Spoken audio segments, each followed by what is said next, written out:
Alors, pour la partie soudure, je me suis permis de déjà étamer en fait la fiche XLR et le câble que je vais souder dessus. Donc comme on peut voir sur le câble, ici j'ai la masse, ici le fil rouge ça va être le point chaud, et le bleu ça va être le point froid. Alors si on observe la fiche XLR, on voit que la fiche XLR en fait c'est une fiche femelle. Donc on va devoir la souder de cette manière-là car j'ai décidé de la souder en manière synchrone.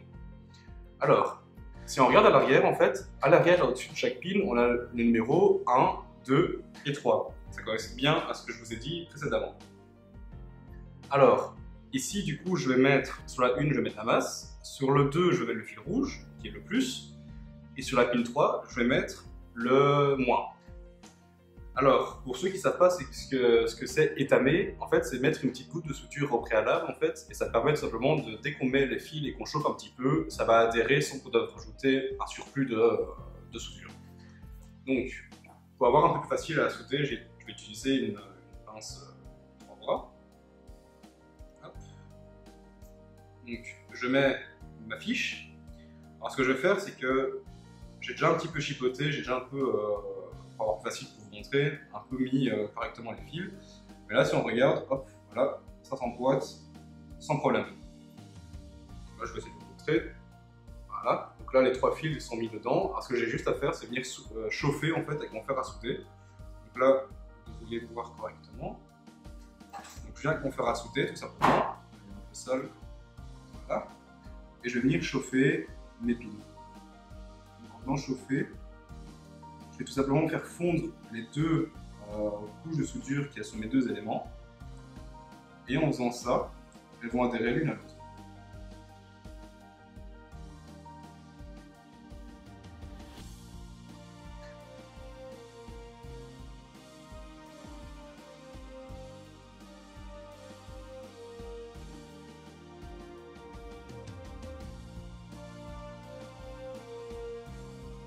Voilà. Et je vois qu'ici, pour la masse, je n'ai pas mis assez, donc là je vais devoir venir en rajouter manuellement. Donc là je chauffe les deux. Hop. Et je mets de la soudure pour que les deux tiennent. Hop.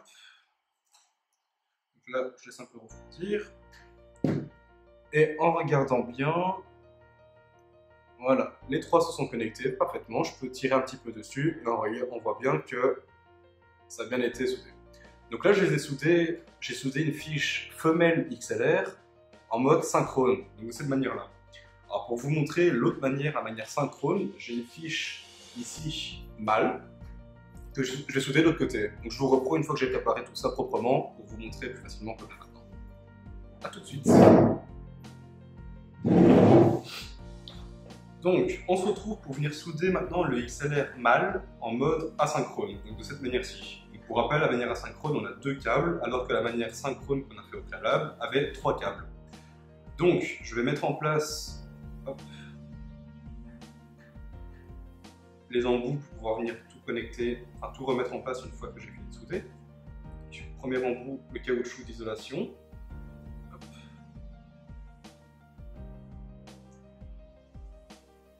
J'arrive à le faire passer. Voilà. Ensuite, la coque, parce qu'en fait ici, sur ce modèle-là, j'ai un petit ergot ici et un ergot ici. Et donc en fait, ça va venir s'emboîter comme ça. Le souci, c'est que je vais avoir du mal à souder un câble par là. Donc en fait, je vais devoir au préalable, hop,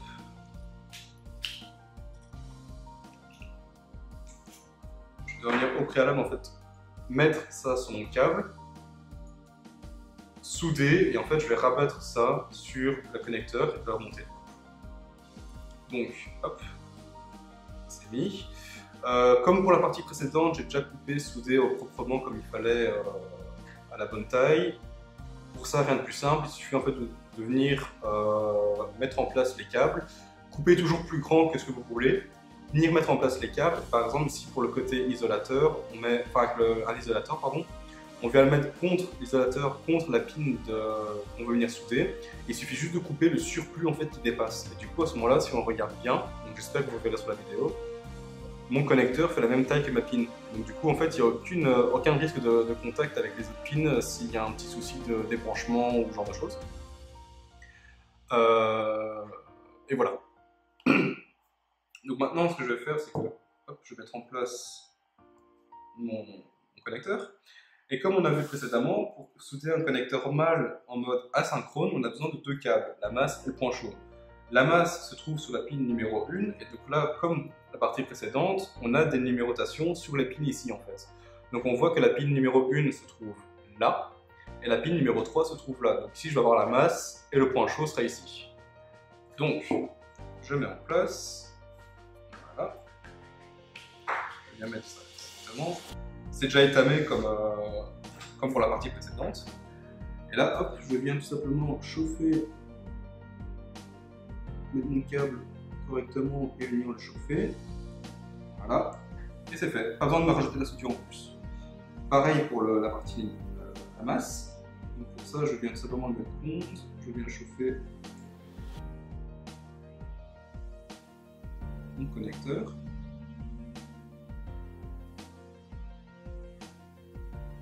Voilà.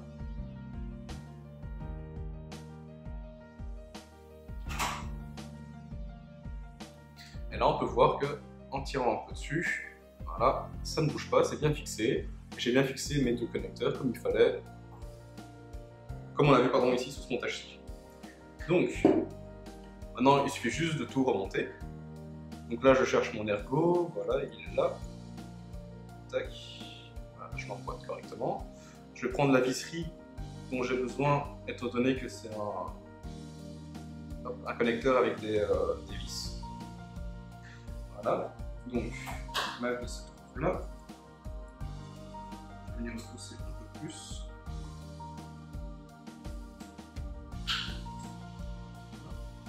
Ça fait un peu trop même. Tac. Je l'ai trop enfoncé malheureusement, donc on peut le débloquer. Là, ça doit être bon normalement.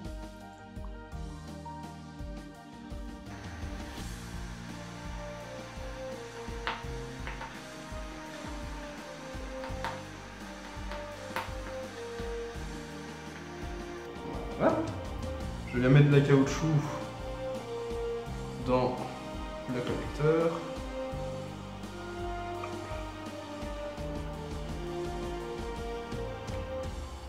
Voilà, le caoutchouc est en place. Et j'ai encore une petite pièce ici à venir visser directement au-dessus du caoutchouc. Donc, hop.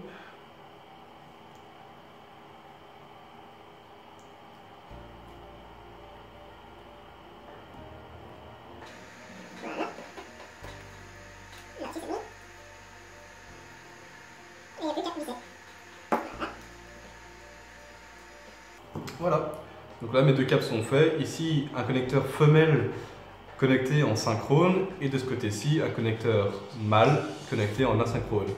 Pour savoir quel type de câble vous devez utiliser, il suffit de regarder la documentation de votre appareil, de regarder vos connecteurs XML, comment ils sont branchés à l'intérieur. Et là vous saurez si vous devez les brancher de manière synchrone ou asynchrone, tout simplement. Voilà, donc merci d'avoir regardé cette vidéo, à la prochaine et j'espère que ça vous a plu. Au revoir.